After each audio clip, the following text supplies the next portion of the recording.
student, good evening. Today we are in the fourth chapter of the plus 2. We are going to do surface chemistry today. Some students are demanding the coordination compound. We will do after this chapter coordination compound, no worry. अब surface chemistry के अंदर हमने कुछ terms देखने हैं. Surface chemistry भी बहुत अच्छा चैप्टर है. हल्का सा इसके बारे में बता दूं मैं आपको. ये सीबीएसई में 4 मार्क्स का आता है और बहुत ही इजी, बहुत ही स्कोरिंग है. फिजिकल केमिस्ट्री का ये चैप्टर है, 4 नंबर का आता है और आधा भी नंबर नहीं आता. उसको अच्छे से करना, बहुत एकदम मस्त करवाएंगे, किसी प्रकार की कोई प्रॉब्लम नहीं आएगी. अब इसके अंदर पहले कुछ टर्म्स की नॉलेज होनी चाहिए. उससे पहले चलो बात करते हैं कि सरफेस केमिस्ट्री हमारे नॉर्मल लाइफ में कहाँ इम्पैक्ट करती है. अब नॉर्मल लाइफ में इसका मेडिसिनल यूज बहुत है. इसका मेडिसिनल यूज बहुत है.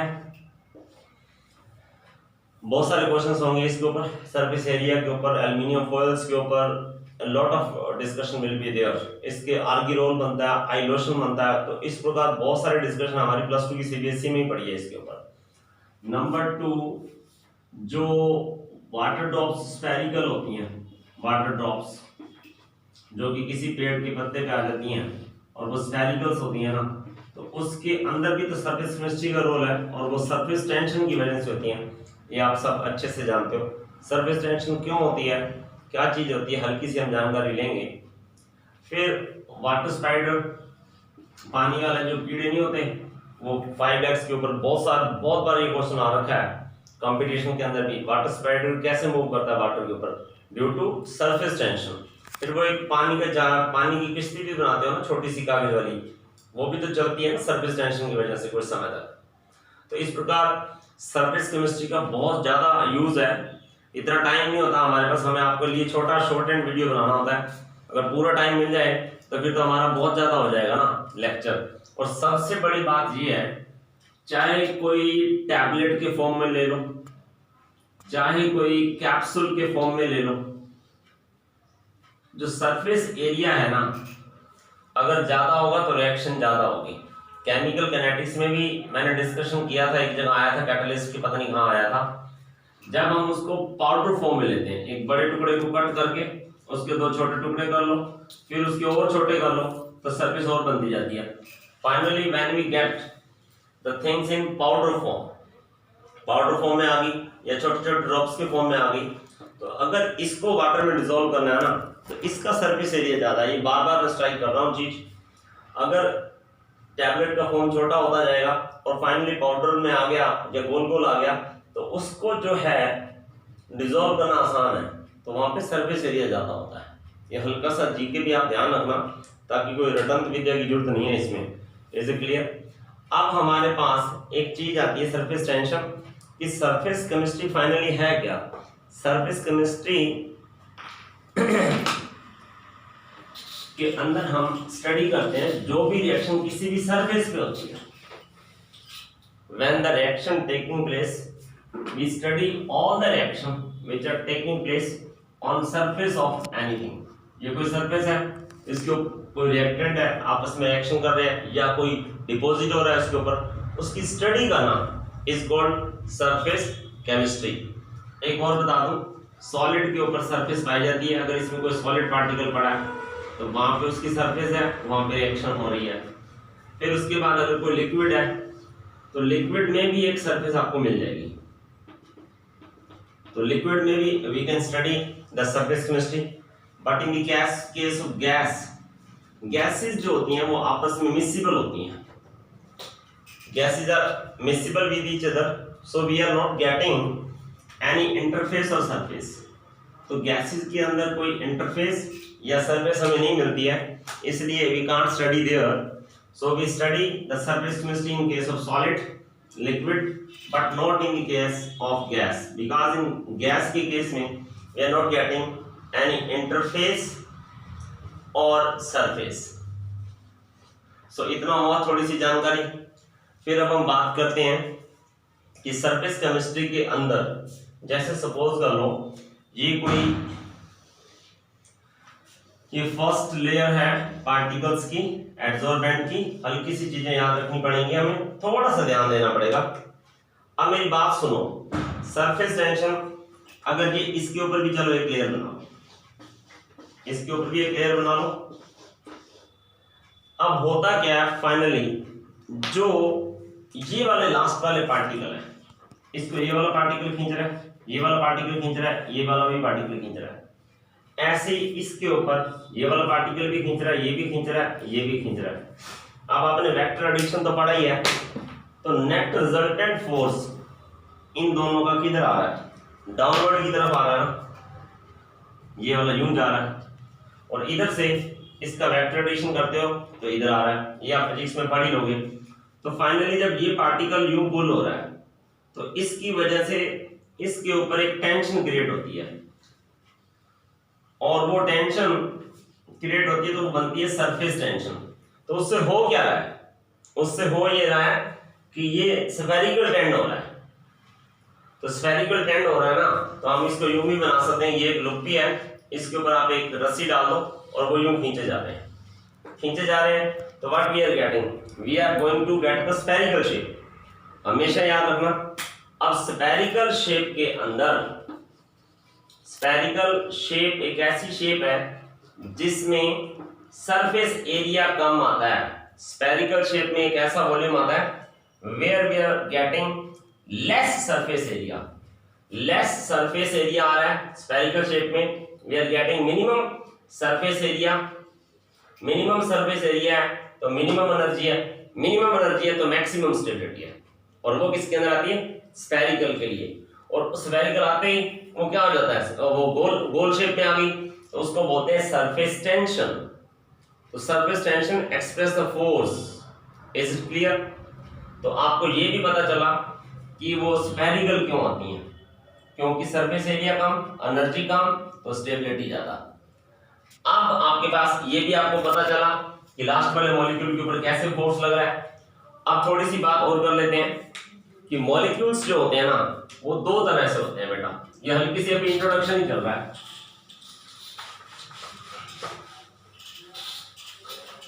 अब आपकी जानकारी के लिए मैं आपको बता दूं बेटा,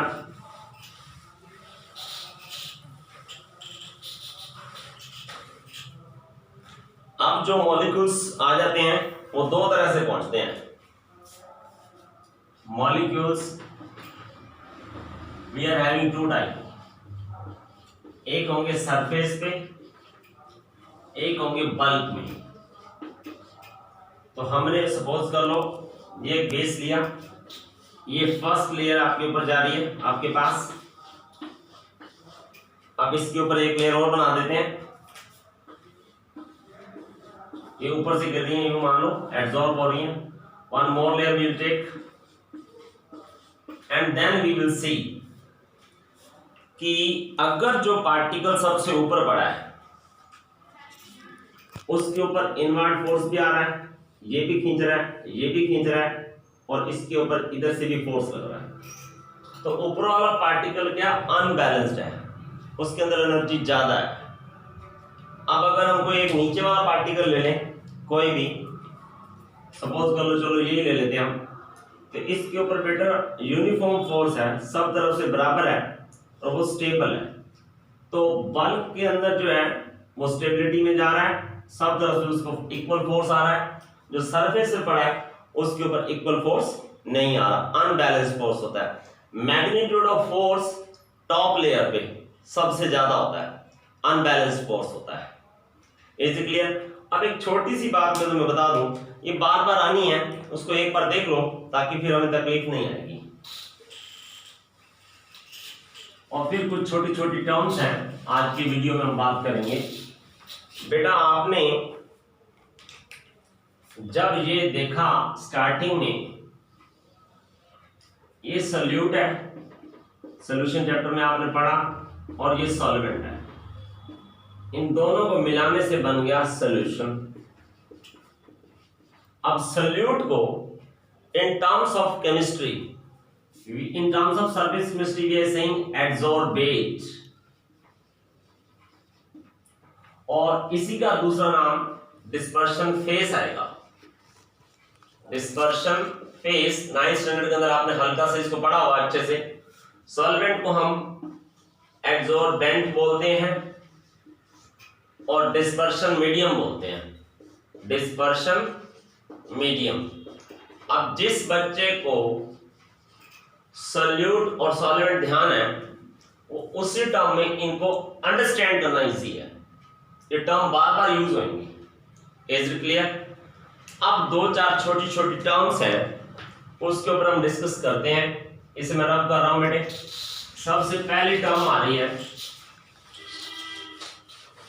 कि एड्सॉर्प्शन क्या होता है। Number 1 adsorption. अब एड्सॉर्प्शन को ध्यान देना, अब हम हिंदी में बात करते हैं ना तो एडी, एक आएगा एब्जॉर्प्शन, एक आना है एड्सॉर्प्शन। एड्सॉर्प्शन को अगर ट्रिक बनानी है तो इसके लिए नीचे लिख सकते हो अड़ जाना, ये अड़ जाएगा। मतलब क्या है इसका, जो एड्सॉर्प्शन है ना वो सरफेस फिनोमिना है, it will takes place, particle will absorb only on the surface, take care. जबकि एब्सॉर्प्शन एक होल बॉडी फिनोमिना है, एब्सॉर्प्शन एक होल बॉडी फिनोमिना है। अब जो एब्सॉर्प्शन होता है ना, एब्सॉर्प्शन ये नंबर 1 हो गया, this is the surface phenomena.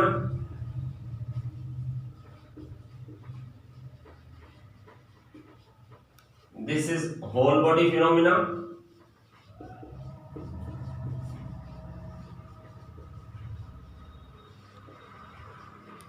And ये स्टार्टिंग में फास्ट होता है, देन स्लो। ये जो है यूनिफॉर्म रेट से चलता है, यूनिफॉर्म रेट से चलता है ये। फिर वेरी इंपॉर्टेंट पॉइंट है, जो एब्जॉर्प्शन होता है वो एक्सोथर्मिक होता है। कैसा होता है बेटे? एक्सोथर्मिक। ये ना तो एक्सोथर्मिक होता है, नो एक्सो नो एंडो। अब एक एक एग्जांपल लेके देखते हैं कि बात आगे कैसे बढ़ती है। एब्जॉर्प्शन के अंदर हमने बोला कि particle will stick on the surface only, और एब्जॉर्प्शन के अंदर हमने एग्जांपल दिया होल बॉडी फिनोमिना। आपने देखा होगा बेटे silica gel, silica gel, clay, colloids, ये सारे एड्सॉर्बेंट हैं। सिलिका जेल आप बाजार से कोई भी सामान लेने जाओ तो वाटर बॉटल के अंदर पड़ी होती है, कोई कपड़े की अटैची ले लो उसके अंदर भी होगी, तो ये मॉइस्चर को एब्सॉर्ब करती है सरफेस पे। तो सिलिका जेल बेस्ट एग्जांपल है, चारकोल बहुत अच्छा एग्जांपल है। अब आपके पास आ रहा है कि ये फास्ट क्यों होता है। अब स्टार्टिंग में जब कोई भी पार्टिकल आ रहा है तो जगह बेटे खाली पड़ी है, स्पेस इज वेकेंट, ये पार्टिकल आसानी से आए अटैक करके। अब जैसे जैसे पार्टिकल की नंबर बढ़ेंगे तो उसको देखो अंदर आने में प्रॉब्लम आएगी, अभी भी कोई प्रॉब्लम नहीं है। फिर finally whenever too much particles are there, तो नेक्स्ट पार्टिकल जो आएगा उसको दिक्कत आएगी ना। जब हम छोटे थे तो हम रामलीला देखने जाते थे, तो जिस दिन रावण का पुतला जलता था ना तो ऐसे लकड़ी की वो लगाई होती थी ढाल सी, तो जो पहले पहुंच गया वो पहुंच गया, फिर बाद में जो आएगा उसको तो टाइम लगता है ना, धीरे धीरे पहुंचता है ना। तो ये एब्जॉर्प्शन है, ये एब्जॉर्प्शन है। ये फास्ट हो गया, स्लो बता दिया, ये आपको यूनिफॉर्म रेट से बता दिया। अब हम बात करते हैं, एक एग्जांपल और लेते हैं बेटा। अगर हम chalk, if we will dip the chalk into ink, अब ध्यान से सुनना इस एग्जांपल को। आप चाहो तो आपके घर पे इंक भी होगी, चौक भी होगा। चौक को इंक में डिप कर लेना, थोड़ी देर बाद चौक को तोड़ना, तो आप क्या पाओगे, जो इंक है, जो डाई है, वो चौक के अंदर थोड़ी तो एंटर कर गई है, लेकिन बाकी के अंदर का जो चौक है ना वो गिल्ला हो गया है। तो जो चौक में डाई एंटर कर गई, जो कलर एंटर कर गई, चौक के अंदर जो डाई एंटर कर गई है, chalk plus dye, that is called absorption. Is it clear? अब चौक के अंदर वाटर काफी इनसाइड तक जा चुका है, that is called absorption, that is called absorption. इसका एक एग्जांपल और भी ले सकते हैं हम एब्जॉर्प्शन का। ये चौक वाला एग्जांपल बहुत इंपॉर्टेंट है। इसमें आप स्पंज ले लो ना, स्पंज को पानी में डाल दो, तो जो स्पंज है ना, वो मान लो ये स्पंज का टुकड़ा है और ये वाटर है, तो स्पंज यूनिफॉर्मली, इसको मैंने अगर डिप कर दूं और फिर बाहर निकालूं, तो आप देखो ये इसको मैंने डिप किया अंदर, ये डिप होके बाहर आ गया, तो अब इसके अंदर जो वाटर है वो यूनिफॉर्मली डिस्ट्रीब्यूटेड है, यूनिफॉर्मली सारे स्पंज के ऊपर। अब एक बात और करते हैं, तो आपको ये एग्जांपल भी पता चले, चौक का भी पता चला, स्पंज का भी पता चला, उसके अंदर भी आपके पास एग्जांपल आ गए, chalk plus dye, silica gel, clay, colloid. अब एक क्वेश्चन जो सीबीएसई में आया हुआ है मैं आपके साथ जरूर शेयर करूंगा कि जो एब्जॉर्प्शन है ना, एब्जॉर्प्शन इज एक्सोथर्मिक। व्हाई? तो बेटा ये हर चैप्टर के लिए इस बात को ध्यान रख लेना कि ये एक्सोथर्मिक क्यों है। Exothermic means release of energy. जब पार्टिकल किसी भी सरफेस पे डिपॉजिट होंगे, ये फर्स्ट लेयर है, फिर बेटा इसके ऊपर दूसरी लेयर बन जाती है, when particle attract each other. ये मान लो दूसरी लेयर आ गई इसके ऊपर, व्हेन जब पार्टिकल की दूसरी लेयर इसके ऊपर आ गई, तो जब particle attract each other, when particle come close to each other, they will attract each other, formation of bond takes place, then release of energy takes place. So why it is exothermic? Due to release this energy. Exothermic क्यों है? Due to attraction. Attraction में always energy release होगी, due to attraction. Due to attraction bond is formed। क्या आया हुआ CBSE में, एक word लिखते एक नंबर मिलता आपको। Due to attraction bond formed, energy released। हमेशा कॉन्सेप्ट है ये, जहां अट्रैक्शन होगा वहां रिलीज ऑफ एनर्जी होगी, जहां रिपल्शन होगा वहां लॉस ऑफ एनर्जी होगी। फिर वो कहते why they form the bond, तो your answer will be there always to get the stability, and stability will come when the attraction is there and surface area decrease and then minimum energy is there. Whenever the energy is least, the stability is greater. Point to be not only noted but also take care of this point. ऐसे point कम मिलेंगे आपको, लेकिन अच्छे हैं, समझ के करना है, बहुत इंटरेस्टिंग टॉपिक है। आपके पास बेटा एब्जॉर्प्शन भी आ गया, एब्जॉर्प्शन भी आ गया। एब्जॉर्प्शन बीच में रुक जाए, सरफेस पे रुक जाएगा, वो होल बॉडी फिनोमेना है। Is it clear? टेम्परेचर के साथ टेम्परेचर, प्रेशर, इन सब चीजों का इफेक्ट अभी हम करेंगे। अब आपके पास नेक्स्ट जो पॉइंट आ रहा है इसमें, और चारकोल वाला एक एग्जांपल मैं बताना भूल गया। देखो जो बताया है मैंने आपको, जो चारकोल है ना, इसको ध्यान रखना। जब हम मास्क लगाते हैं तो मास्क के ऊपर फिल्टर में चारकोल लगा होता है, तो चारकोल गैसेस को एब्जॉर्ब कर लेता है। चारकोल नहीं बोलना, सिलिका जेल नहीं बोलना, स्पंज नहीं बोलना, और नॉर्मल लाइफ में ये यूज होने वाले हैं। Then after the absorption clay भी आ जाएगा, स्टेबिलिटी भी आ गई आपके पास। Then next point is the, अब आपके पास,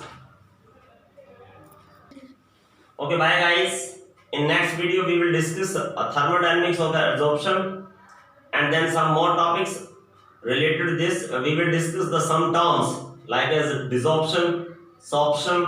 So be with me. Okay, bye, good night.